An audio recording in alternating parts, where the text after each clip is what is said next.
Welcome to Daily Meditation with Sangha Live.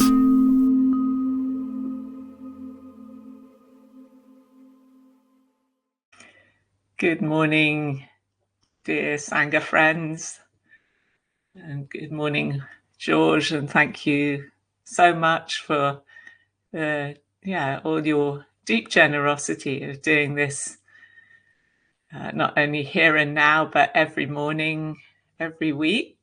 Wonderful Dharma service and a wonderful practice, and hope it brings you joy, and I hope everybody else who's here, you're being here now, brings you some benefit, some joy. And I so much enjoy reading people coming in the chat, and your warmth and friendliness, the wit, the wisdom, the care that this community that you show for each other. And it's lovely to see so many names that I recognize and sort of feel like, oh, I'd like to type a message to that one and that one and that one. And of course, one can't do that, but I see you, I feel you. I love that you're here. And there are people who I haven't met, who your names now are becoming familiar to me from this. So I feel like I know you a bit. And then also, of course, a special welcome to anybody who's here for the first time or coming back after a long time.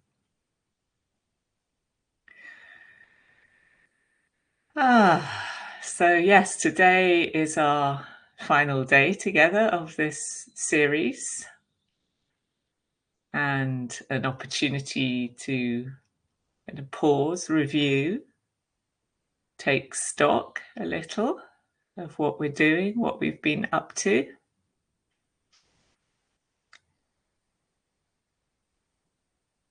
And this theme, which obviously is about as vast as the universe, so therefore quite fun to play around in, but also sometimes a little challenging to know where to go inside it.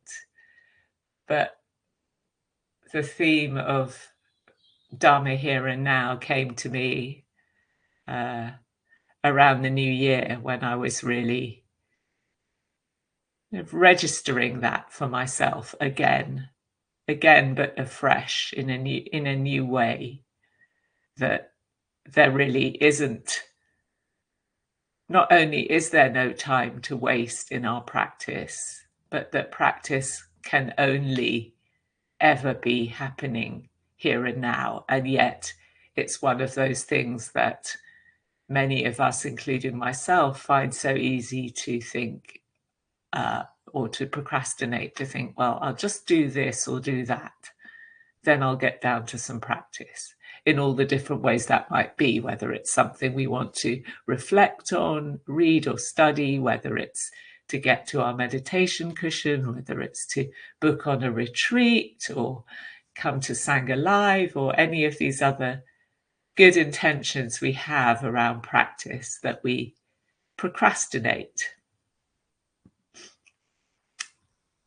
And people were obviously this isn't just a modern human tendency. People were doing this at the time of the Buddha. So there was this very popular verse that is thought to have been recited by, not just by monks and nuns, but by lay practitioners, about a well-spent day. And I shared that multiple times in the last of these weeks that we had together, the week before last. But maybe this is our last day. I'll just read it again for you. So it's from the Book of the Eights. Don't chase the past or long for the future. The past is left behind, the future not yet reached. But right where it is, not faltering, not agitated, by knowing whatever is present, one develops the mind. And then the Buddha goes on to say, well, this could be your last day. We have no idea when is going to be our last day. any of us, this could be our last morning here practicing together.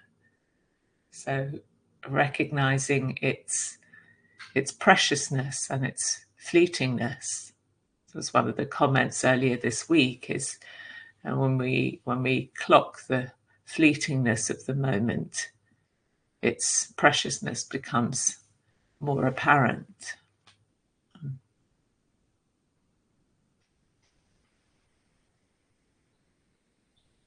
So I'm just going to remind us of some of the ways that we've touched into this here-ness and now-ness together over the time that we've had together. And you can just absorb what resonates, and if anything else is too confusing, let it go. And also this is, as a reminder, this is the last opportunity to bring any questions or reflections you have, and I'll try to make sure that we have a decent amount of time for that after the meditation.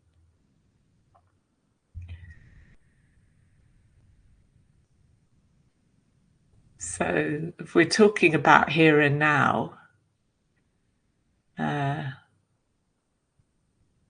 one of the first questions is, well, what is here and what is now?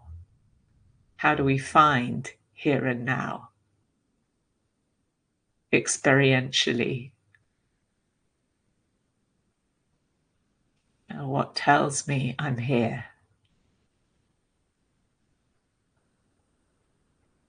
Is there any now without a here?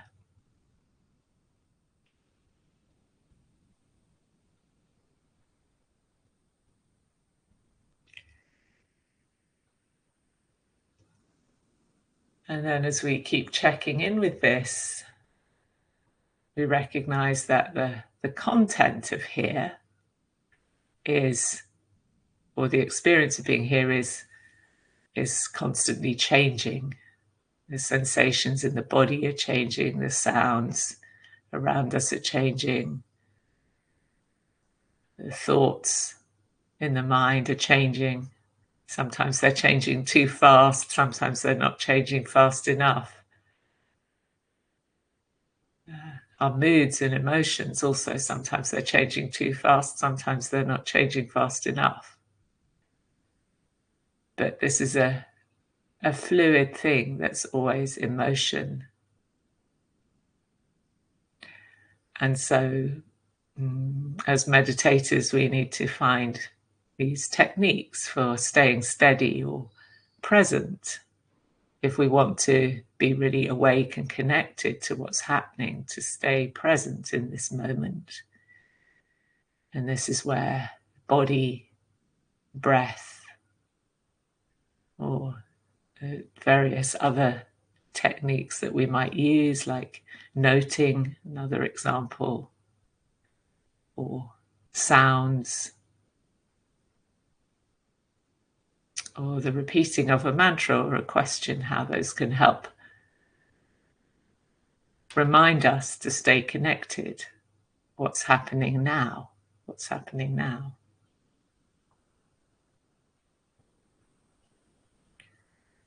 And then mostly when we get swept away in this current, we get swept away on the vehicle of, the raft of a thought. Thoughts about the past, thoughts about the future. And yet the teaching that the Buddha gave was about not clinging to the past or the future. Indeed, not even clinging to the present. So we don't need to make an enemy or a problem out of thoughts, but we can recognize it's a good training to recognize, a wise perspective to recognize that the thought about the past or about the future is an event happening now, in the present moment. And I suggested, and it made sense to at least one of you in the chat, but if it makes sense to you, a sense of this moment as this space, or this in-breath, or this out-breath, containing the thoughts that arise there. So the frame we're riding on, sitting on, is this breath rather than the thought. And then the thought is, part of the experience, but it's not the thing that we're traveling along on, so to speak. Just a thing to play with if it makes or made sense to you.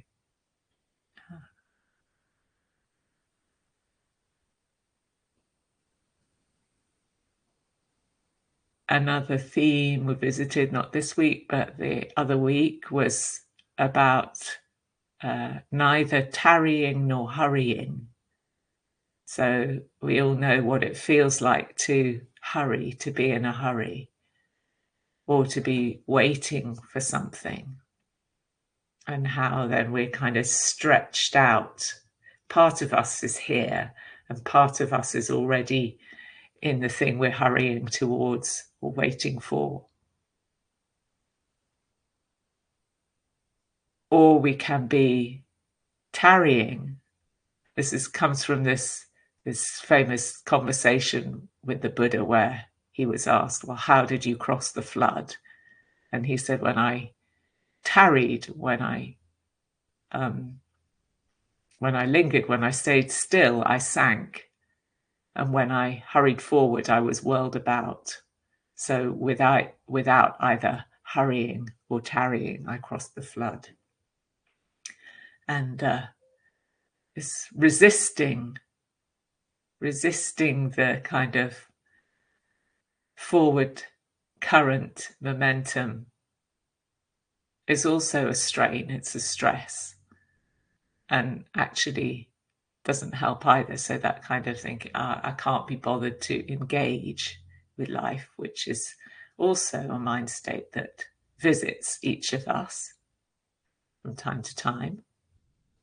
So again, we can recognize this, I can't be bothered, the sinking in the flood, or not even I can't be bothered, but that sense of feeling overwhelmed, or that sense of rushing headlong into the future.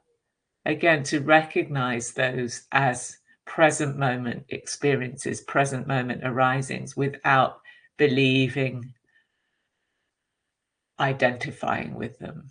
So that, again, that's not the raft that we're sitting on that's carrying us through the current of being. We're actually sitting in a space of awareness which recognizes, oh, this mind state is present, that mind state is present.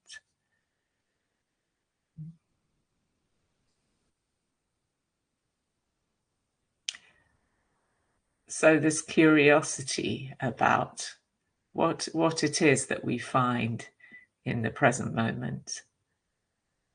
And then these experiences that we might have, like joy or sorrow, that usually we associate with a story that revolves around these kind of worldly winds, the things that spin the world of gain and loss, pleasure and pain, and fame and disrepute, and so on, praise and blame, which again involve a story. And we can see the story, and rather than getting lost in it, getting identified with it, we can know as a present moment, well, what is joy or what is sorrow as a lived experience in the present moment? Putting more curiosity there than in, if you like, the content of the story, which is maybe a very well justified view, but it's still a view. It's a perception. It's a meaning making of the mind, which is conditioned and changeable.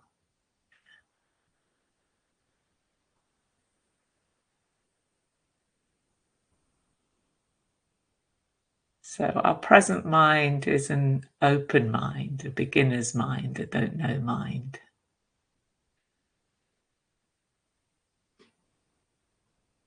In which even that perception of time can change somewhat. Some of you have also been remarking on that.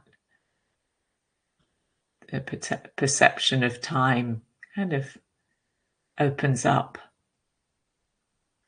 in this mysterious place of the present moment.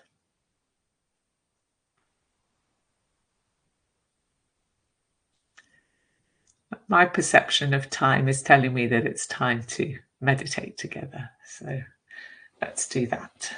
Making yourself comfortable for your meditation if you're not already in your meditation posture.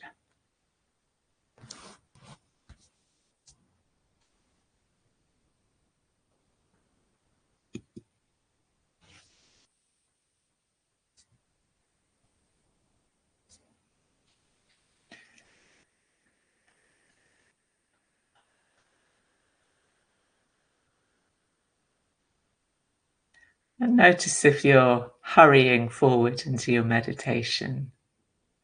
You just take a breath and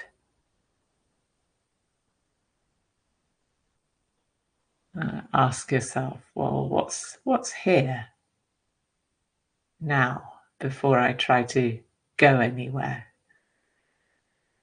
Go into my meditation, as if that's going somewhere else,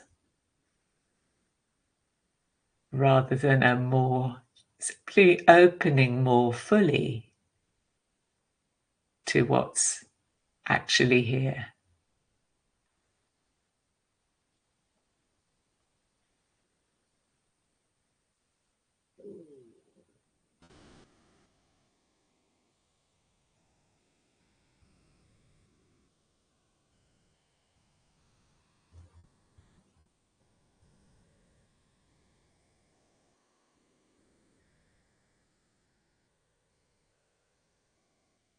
So it is just describing the felt sense of the meditation beginning. There's a sense of resting back into my seat, into the ground.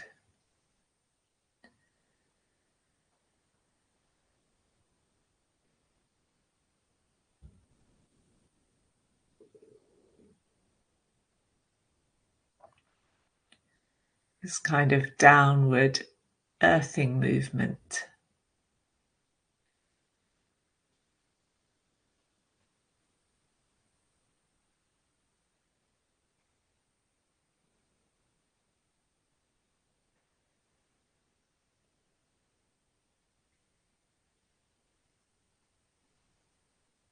And at the same time as the body rests downwards, it's as if the ears prick up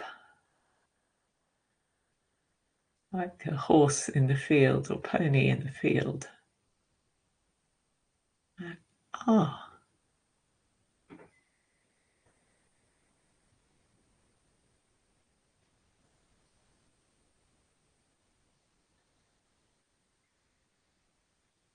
And that's just maybe an indicator.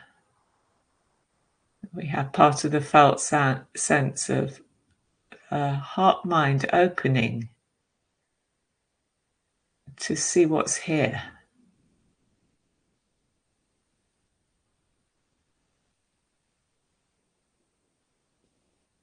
Not in a going out to look for stuff sort of way, but in a receptive way.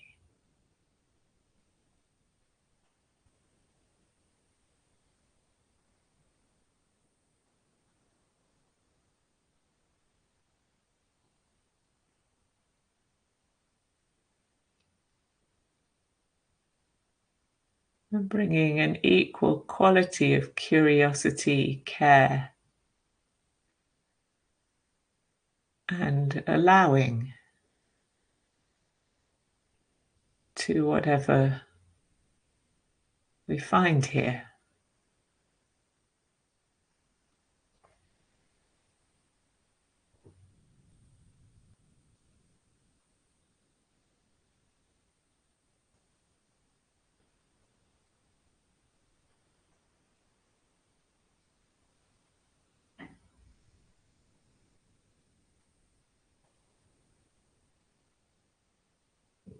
Busy mind, quiet mind,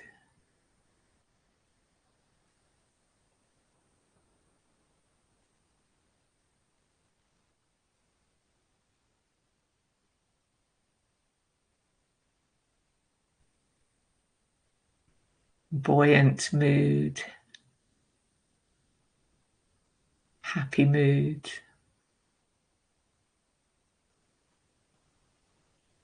sad mood.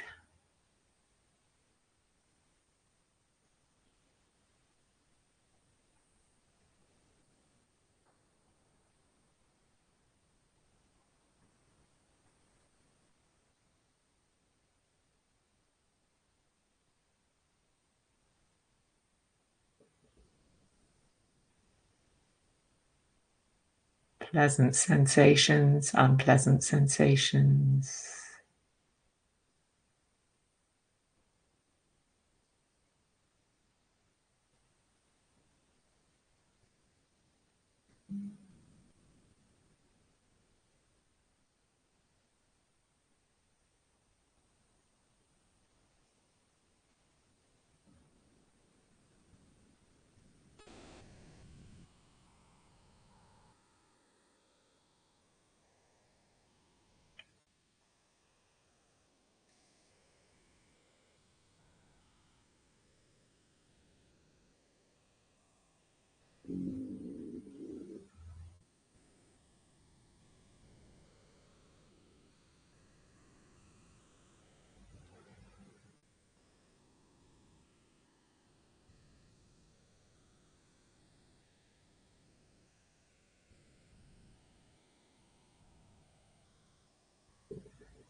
One way to connect with the sense of internal spaciousness is to notice the sounds.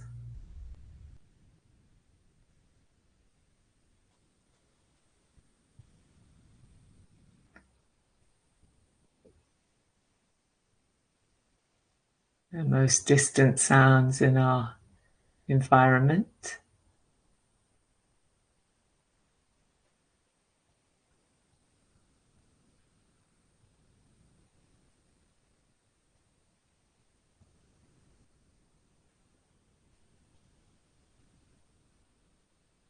The sound of my voice, which is both near and maybe many thousands of miles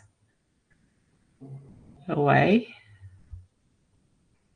Fascinating.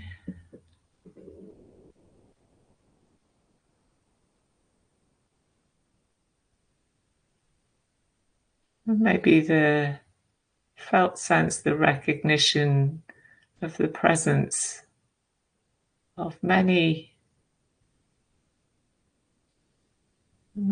points of awareness attending to this here and now, all of us together.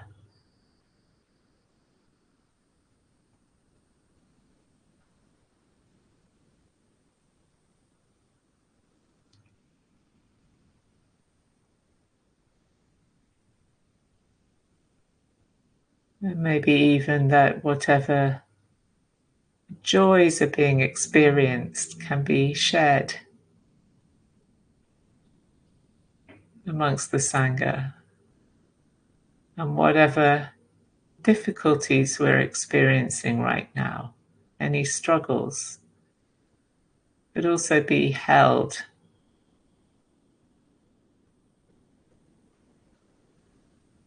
in this loving awareness, kindly awareness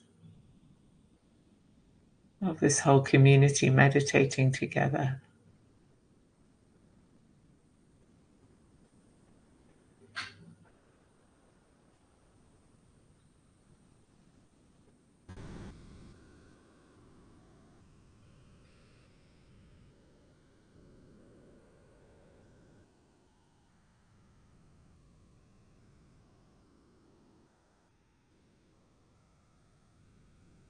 Resting into your practice, and I'll just offer a little nudge reminder from time to time.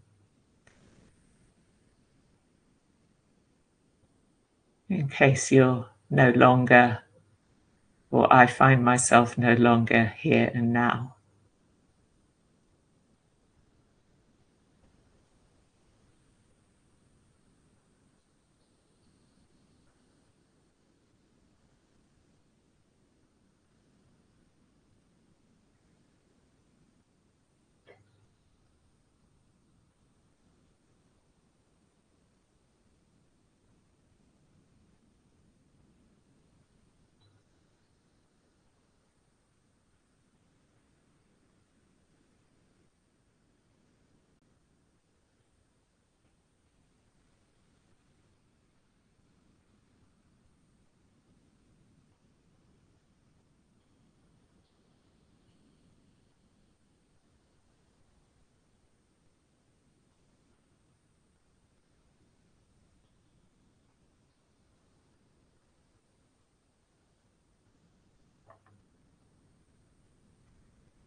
You might notice that the more we can stay present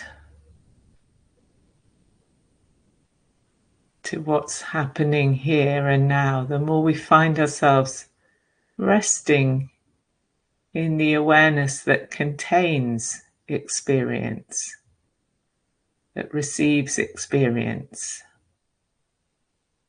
rather than caught up in, spun around in the content of experience.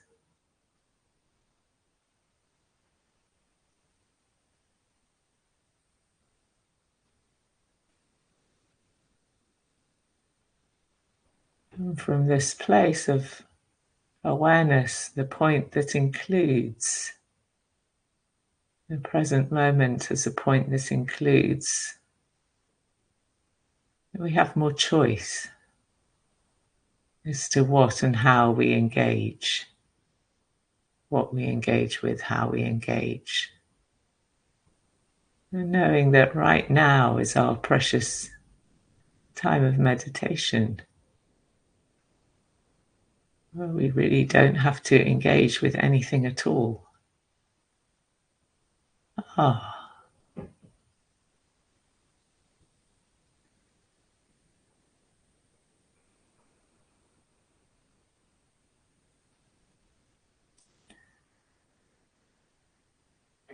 Maybe instead we can rest into this open-heartedness,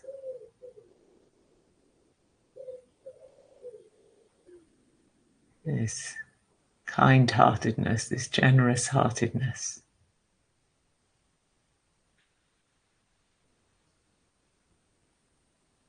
Of when the heart-mind is free from any kind of grasping or agenda. It's available.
Tasting for ourselves what it might be that the Buddha meant by freedom in this moment, in this moment.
And noticing when we've got lost and beginning again.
And the last minute of the meditation, just maybe bringing the attention to the body,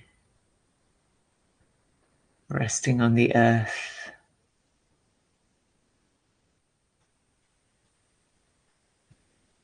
to on surroundings, and the remembering of the presence of the rest of the Sangha here.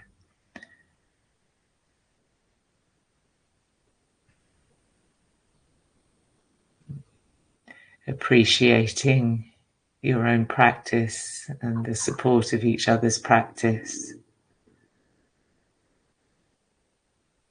And in whatever way you like, dedicating, offering the benefit of your practice for the welfare of this Sangha and all beings,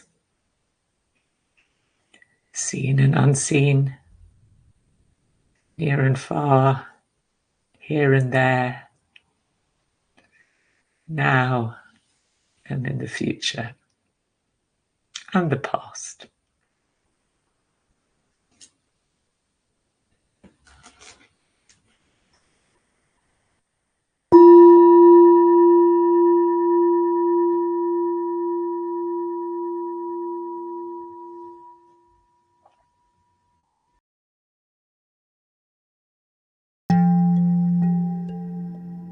Today's podcast is an offering to you from our archive of freely available live daily classes. We make wisdom teachings and meditations as freely available as possible to as many people as wish to practice. You can help ensure we can continue to support a worldwide Sangha by leaving a review wherever you get your podcasts, by sharing this with someone who'd be interested, and by offering a small financial support at sangha.live/donate.